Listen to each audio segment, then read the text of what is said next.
The mainstream school year in Australia starts late January, early February. It runs until about the beginning or mid-December, and after each term you'll have a 2-week break, except for the last one across Christmas and New Year's where it's about 8 weeks. Australia has 4 traditional school terms throughout the year, and I tend to follow the traditional school year as I have one child whom I homeschool and another who attends a special school. Also, my scheduled reporting time falls at the beginning of the year, so this means that I can jump into my planned lessons straight away. It is important to remember that you're not confined or restricted to traditional school terms if you don't want to be. If you want to continue your homeschool lessons during the main school's holiday time, then that leaves opportunity for you to take your own holiday when everyone's already back at school, and this reduces the crowds and also those extra fees that we all seem to pay when it's peak holiday season. They don't apply when you do it this way. I usually tend to plan my year of homeschooling by looking at the previous year. I look at what my original plan was. I review what did we actually do, did we achieve what we were meant to achieve, and all of this goes into my reporting anyway.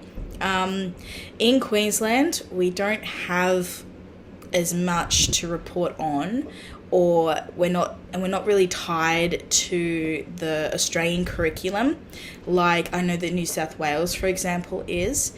And I love that freedom that it provides us because I get to tie in all of these extra Charlotte Mason elements into my planning, and it's not an issue. Next, I break it down into subjects.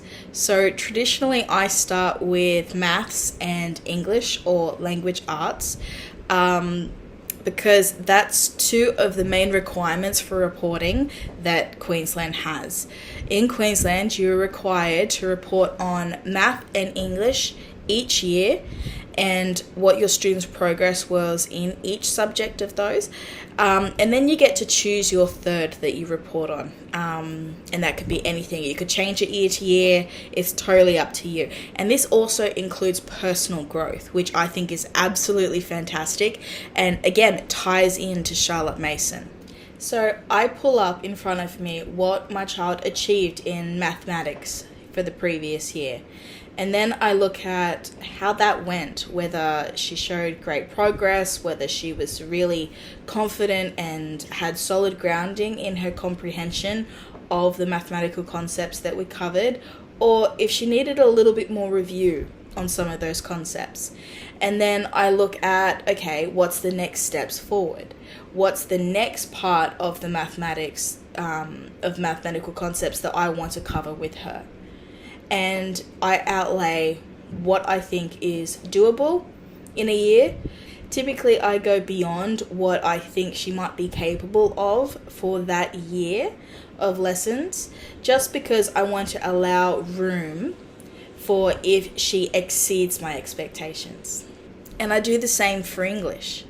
For language arts, I list out everything that we want to achieve, whether we're going to introduce some grammatical concepts that she wasn't familiar with, whether we really need to go over some of the handwriting again, and she needs a little bit more time moving into transcription.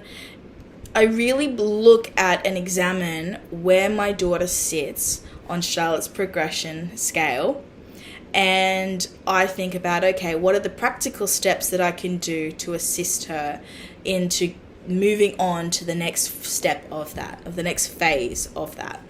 And then I start to pull in all of the other wonderful, rich subjects that are a part of a Charlotte Mason education.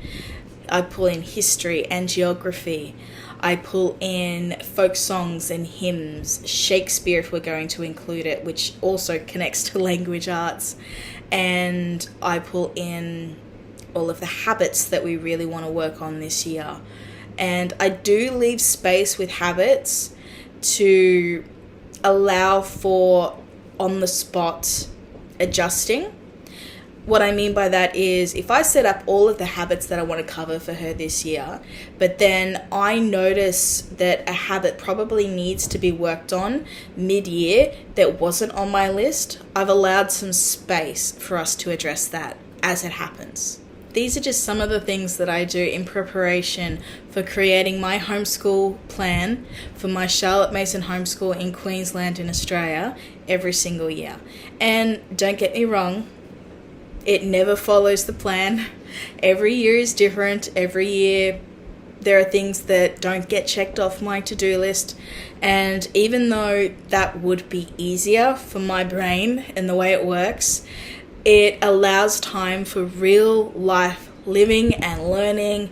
And I'm so sure that God allows those moments that interrupt my schedule to impact her and to teach her and to allow her to grow just as well, if not more, than what my schedule would have allowed. So please feel encouraged. Please don't feel like you're failing. We all feel that as mums, but we shrug that off. We don't need that little thing on our shoulder telling us that we're doing it all wrong. Please be encouraged. You are doing a wonderful job. And if you have any questions, please leave me a comment and I'll see you next time.